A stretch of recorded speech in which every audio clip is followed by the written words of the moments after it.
Welcome to It's Later Than You Think, the podcast about living in the moment, enjoying the ride, and making the most out of our lives. I'm your host, Patrick Ailshire, a 40-something-year-old Wisconsinite, sharing my experiences and encouraging you to rethink time, purpose, and everything in between. Let's make the most of right now.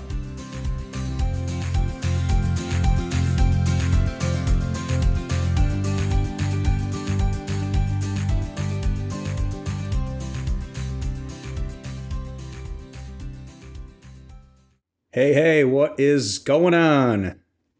It is April 15th. We are halfway through the month of April. Really good timing for the podcast episode this week. Yesterday, Monday, April 14th, also 414 Day here in Milwaukee. Those of you that may not be familiar, the area code of Milwaukee is 414. So on April 14th every year, there is a large celebration throughout the city.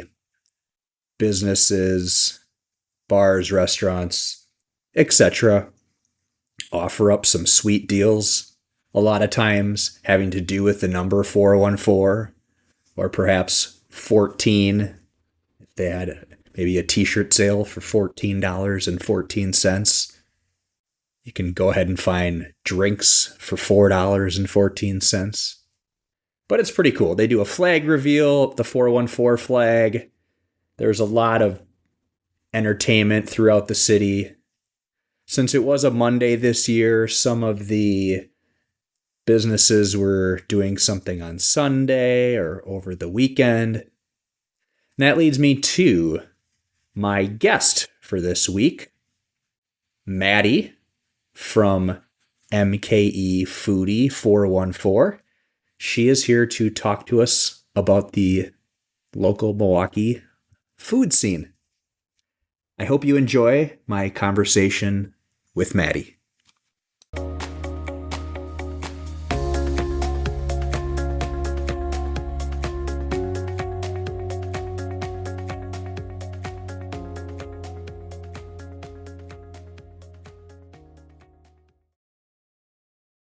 All right, my guest this week is Maddie from Milwaukee Foodie, or Milwaukee Foodie 414, if I'm saying that correctly. Hello. Thank you so much for being here, Maddie. I appreciate it. Thanks for having me on, Patrick. I'm super excited to chat about our food Instagram in Milwaukee and anything else that might come up. This is great. So my first question for you, Maddie, is what inspired you to start your Milwaukee Foodie account? Sure. So Milwaukee Foodie 414 is a little bit unique in that it's run by two of us. So my co-creator, Abby, actually started the food Instagram back in 2019. She came up here for school at Marquette. So she's been here a couple years longer than I have. We're both transplants. She started it because she wanted to explore food in the Milwaukee area and kind of share what she found with others because there's such an incredible food scene here. So she's been running it kind of off and on. It has ebbed and flowed how much she's actually, how much attention she's given it over the years just because life gets busy. Yep. But this past fall, I was taking a career break while I was pregnant.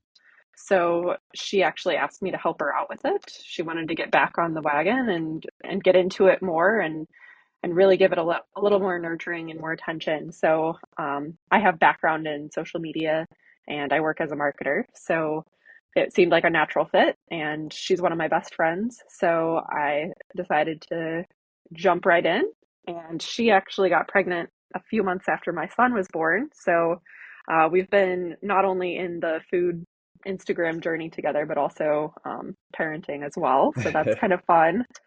And it was a really good opportunity for me to get out of the house with my son while I was on maternity leave. Yeah. It forced me to get out and figure out how to leave the house with him and everything. So that was a good opportunity as well. So we were able to go to a lot of restaurants while she was actually between jobs and while I was on maternity leave. So it worked out really well. That's really convenient.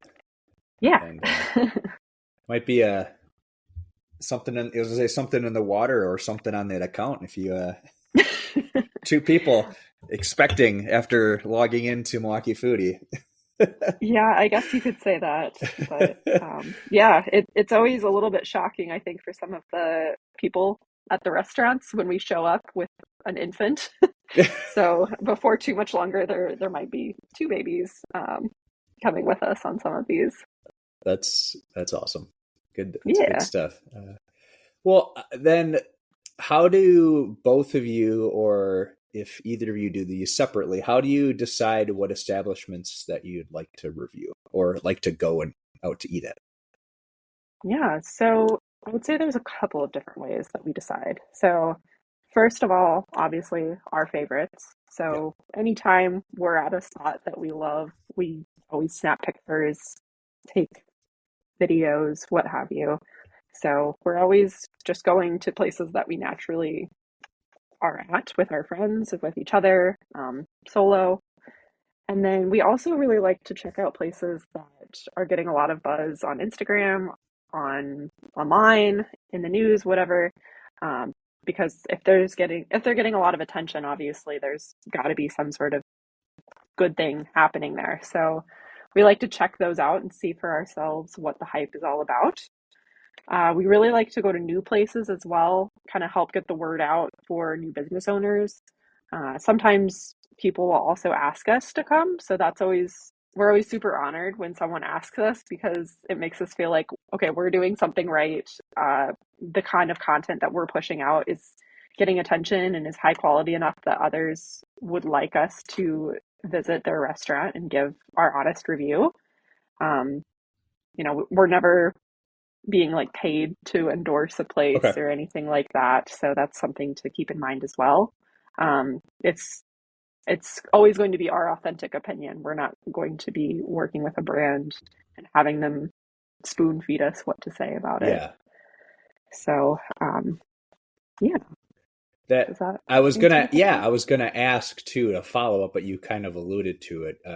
There's some accounts I know, in the Milwaukee community that do act more like a Yelp review or a Google, Hmm. where they will give their complete, honest opinion, and sometimes Sure. it's maybe not great for business, but a lot of times it can Hmm. be. So I was gonna ask you if it's something that you try to steer more positively, or if since these Yeah, restaurants are asking you to come in, if you're like, well, that didn't sit very well. that's a good question. Yeah, so I will say I'm never going to be mean or rude. We I guess there have been cases where we've had to be a little more creative with how we word things. Um, if it wasn't a top-notch experience. So it's not Yeah. that we're going to say anything bad. It's just we're going to kind of just put it out there and say, okay, this is what we got. This It's is not the that kind of the food we ate. it's not that the hamburger tasted bad. It just wasn't very good. Yeah, there you go. Nice. Yeah, that's what I like that kind of taking that attitude as well. I'm similar. I don't go out and post on a lot of different places that I go to, or don't. I guess I Hmm. don't even have that much of a variety that I go to, although it's always my intention to go to a variety of places. But Sure. I'm similar, where I might just take a picture of what I'm eating or the menu, or just saying like, great spot, come out here, Yeah. versus, Hmm. just knocking on the business, because my whole thing is I like to kind of share what's going on in Milwaukee. And as I've said, I've told the previous guest that there are other people that are willing to be completely honest, and sometimes, Hmm. a little harsh with their critiques, but Sure. you know Yeah, definitely. I was going to say something that I wanted to point out too is we have started working with some more national brands through a program called Hummingbirds. oh, cool. So that has been a good opportunity for us to monetize our program without it being, um, I don't know, too salesy Sure. advertising. but also being able to focus on the local Milwaukee content um, as well, and keep an honest opinion and keep honest reviews going for that. So that's just something that I wanted to point out as well. Is So maybe this is separate from, wearing your Milwaukee Foodie hat, but we'll just say Mhm. you in particular, Maddie, what makes you want to revisit a particular bar or restaurant? Is it Ooh, the yeah, atmosphere? Is it the food? Is it the drinks or the service? I would say all of the above, Okay. but something that I'm always looking for is really unique food. Um, and Milwaukee has such a diverse food scene that I think it's um, really easy to find that, honestly. There's enough places that offer either a different type of cuisine than what you may find other places, or you know, use really different or good ingredients or combinations of them that make it really stand out. So I would say, yeah, just anything that really is unique. I also really love the different atmospheres of a place. So there's a lot of different places in Milwaukee that do a great job of making you feel like you're kind of transported somewhere else. Something that we've been doing a lot lately is sort of like a speakeasy series, if you will. Yeah. We are going to have some content coming up on that. So we've visited the Loon Room, which is in the basement of Third Coast Provisions. That's been really cool because it's like a little secret, like you kind of have to know where to go kind of Yeah. thing. We also just did a pop-up speakeasy at the Hilton that was brought by, it's called the American Social Tavern, the restaurant there at the Hilton. Yep. Familiar. Yeah, so that was really fun. I'm totally blanking. There's another like little speakeasy type place that we've been as well. So anything that, you know, just makes it fun, unique, interesting is so cool. Oh, I know. The other one is, I think it's a pop-up right now, but I think their goal is for them to become long term. It's called Outlaw Oyster, Oh, and cool. it's in the Crafty Cow on North. Oh, So, cool. Yeah, that's neat. There's a few of those you don't really think about until you hear. I know there's the one off of I think North Avenue on the east side. okay, But yeah, cool. they I like when they kind of have that where you kind of know it's there, but it may not be completely Yeah, obvious. And right. It um, feels like a little secret that you're being let in on. right, it's like going to the Shakers, to go in there and Yeah. the whole tour of that place and the Mhm. story behind it with Al Capone and all that stuff. So Yes. yeah, Let me know if you think of the name of that one on North, that though. I'd is love that to Black Cat check it Alley? out. Isn't that Black Cat Oh Alley? yeah, yeah. Okay, yeah, I know what you're talking about. Yeah, it's Yes. I behind. haven't been there, but I've heard amazing things. No, there's a handful of those in Milwaukee, which is pretty cool. So For sure. yeah, I'd say. I mean, for me to answer this question, I like the vibe, like the atmosphere of places. Some for me, sometimes it's out of convenience, just because Hmm. living downtown, the walkability around here is awesome. So if there's a place I know I can get to on foot, sometimes that's Yes. like do I really want to move my car and try to find parking? Yeah, I don't know. But that, yeah, you have your go tos, but I also like to have the variety, that knowing that I'm not going to just keep going to the same place.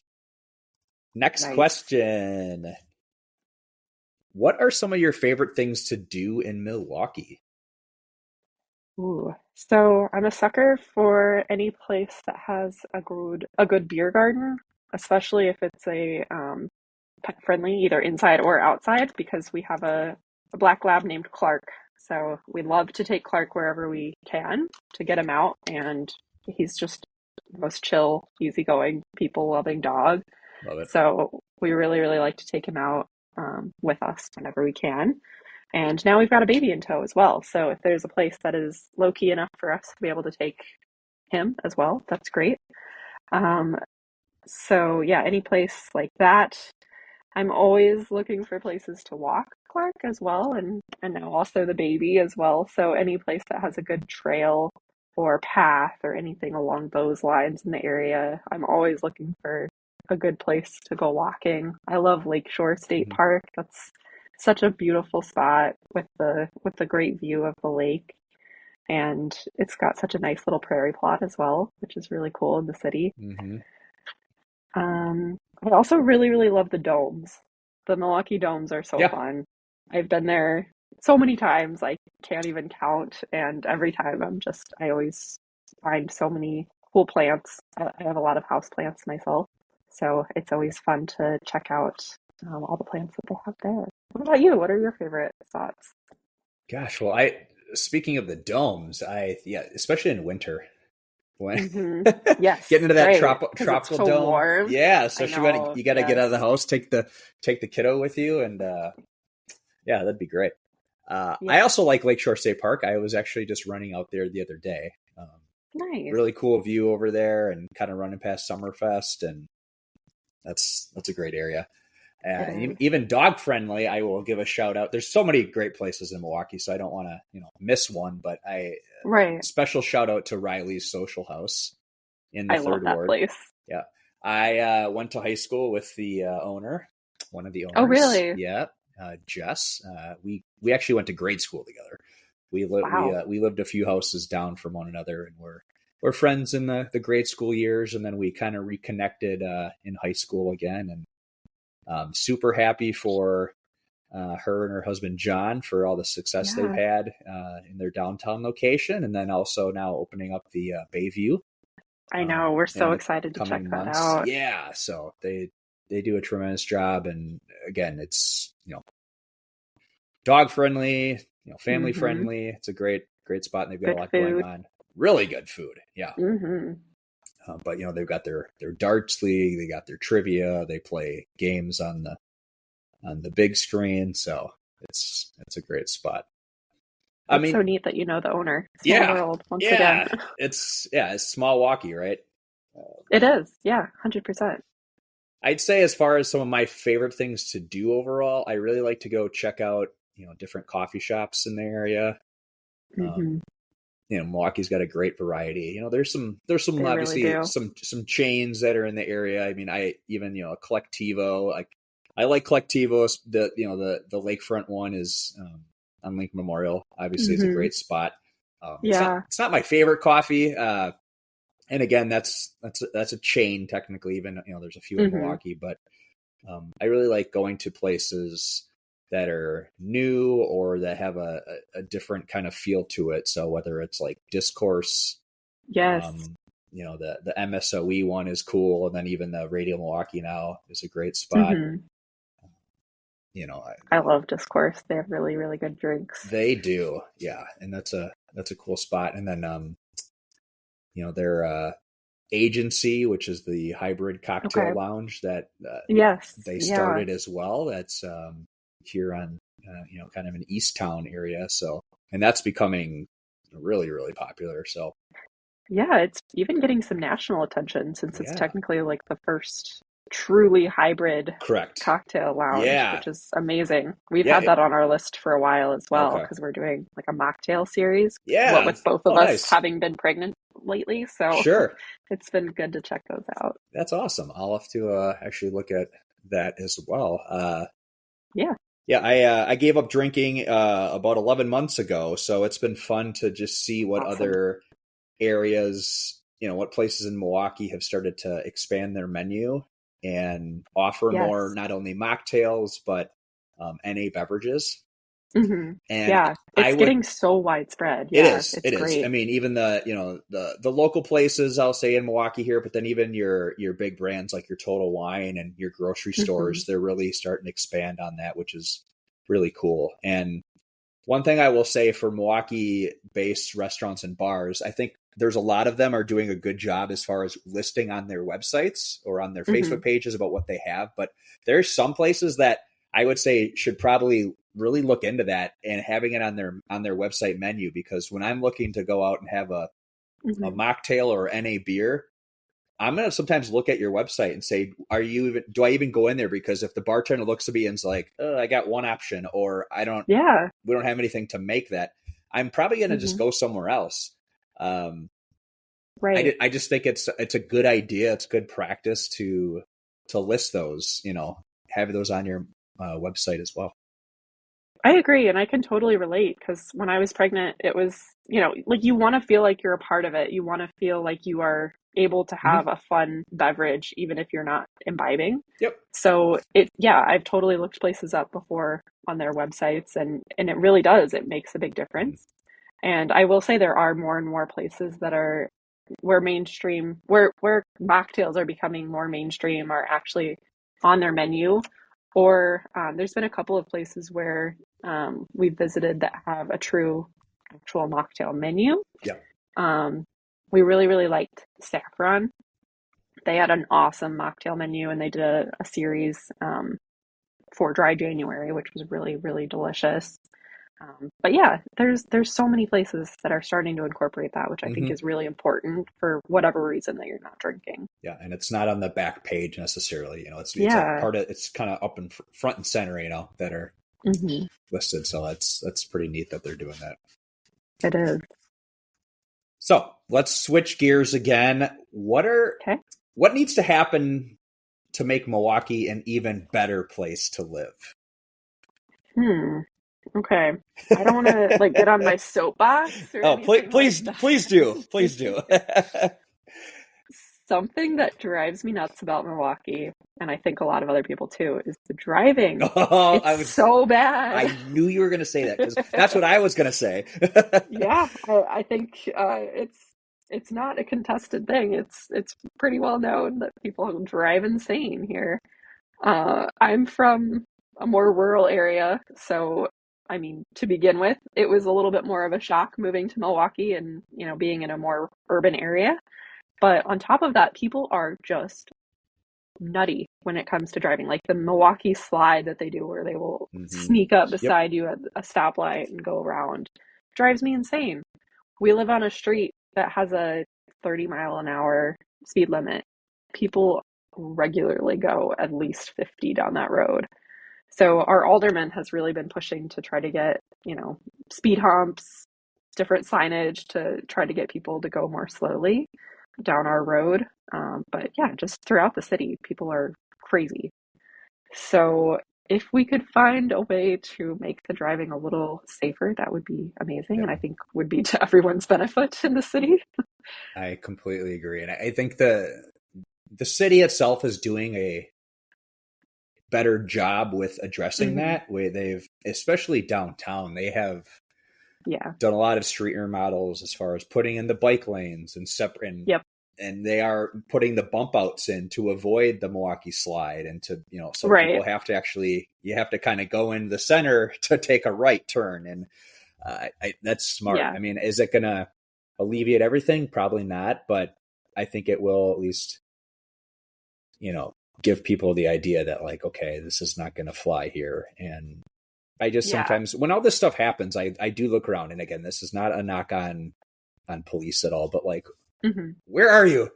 Like, why? Like, there's the or even downtown, the cars get broken into Hmm. near my place, not necessarily by my place, but down the road. And I'm like, I would never park my car overnight in this block, because every time I'm walking my dog, every time I'm running by here, there is broken glass. And Yep.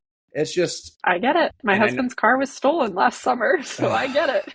and It's I know they're awful. looking for drugs, they're looking for weapons. That's Hmm. pretty much the primary thing. But Right. it's just, yeah, that's just a little disheartening. And are you ever going to stop that? I don't know, but I would say, yeah, for me, the driving, Hmm. especially just even downtown, especially when I'm on foot, like I am looking Right. left, You want to I'm, feel safe as a mhm. pedestrian. And it's so easy to tell when someone's distracted on their phone, Hmm. because the light is green and they haven't taken their Right. foot off the brake yet, and Yep. they're zoned out, or they're not looking, or there's construction and they have replaced the stoplights with stop signs. And I've seen Hmm. people just be sitting at the stop sign, and I'm like about to cross the street, and I'm like looking at them like, are you going to go? And they're not looking at Yeah. me, and I'm like waving because I'm like, hey, I'm crossing with my dog here. I don't want to get run over in a minute. Right. Yeah. You got to be really, really careful both as a driver and as a pedestrian. Yeah. Yeah. Uh, what advice would you give someone wanting to get involved in the Milwaukee foodie scene? Ooh. So I would say the biggest piece of advice that I have is to ask insightful questions Okay. wherever you go, whatever restaurant, bar you go to.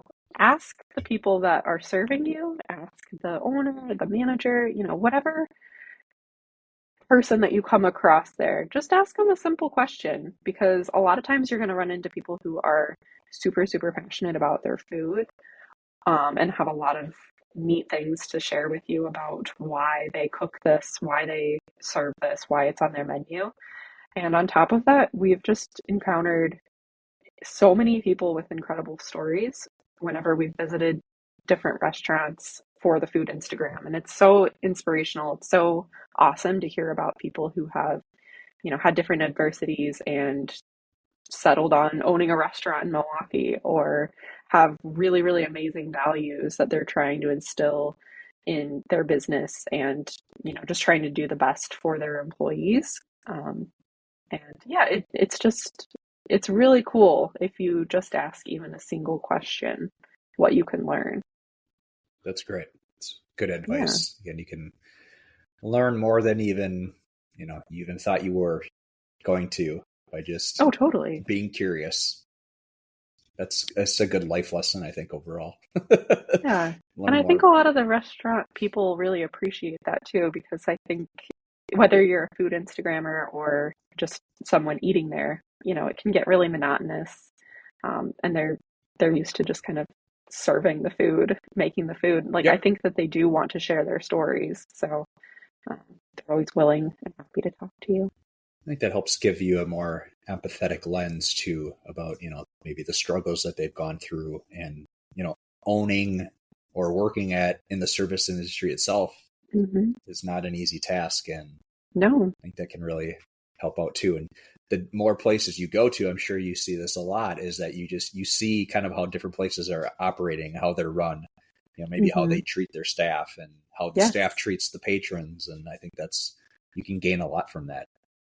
So, Yeah, definitely. Yeah, you absolutely can. There's a lot of places that have just a really strong sense of community, um, have built communities around their establishments, which is so, so inspirational to see.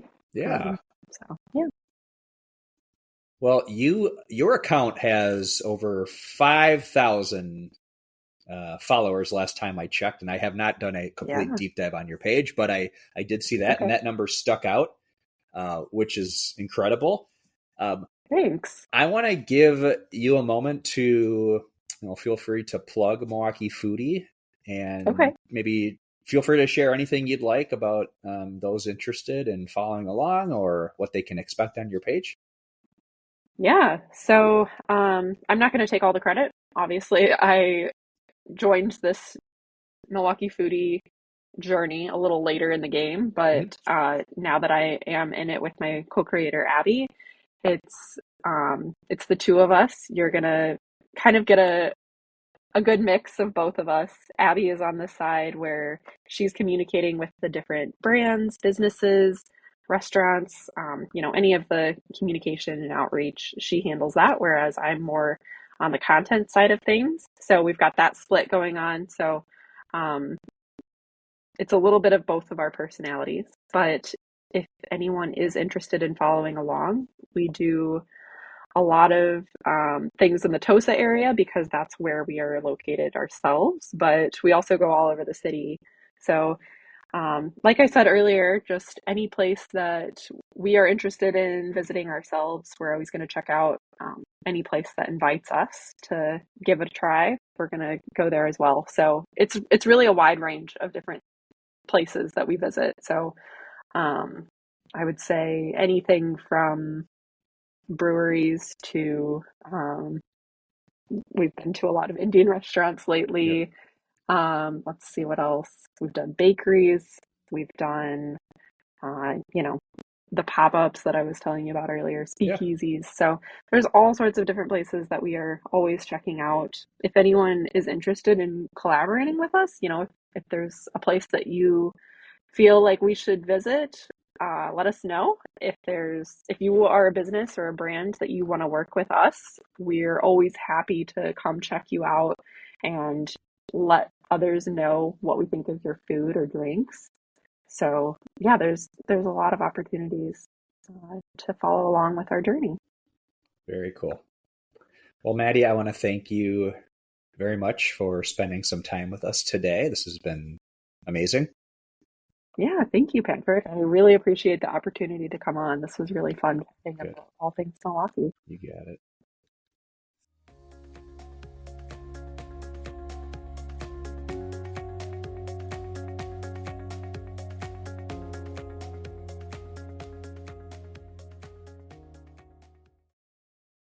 The more people I talk to, specifically about food in Milwaukee, the more exciting it is for me. We've now had a couple people on in the Milwaukee food scene on this podcast, and each of them has a unique take on what's important to them, what they look for when they go to these establishments, what some of their favorite places are, as well as an overall outlook on this great city of Milwaukee. I want to thank Maddie as well as Abby from Milwaukee Foodie for taking some time with us this week. You can follow them on Instagram, MKE Foodie 414. That's exploring Milwaukee one meal at a time. You can DM them to collaborate or email mkefoodie414@gmail.com. If you enjoyed today's episode, feel free to share the podcast on your social media or tell your friends. You can follow us on Instagram at It's Later Than You Think podcast. We'll see you next time. Take care.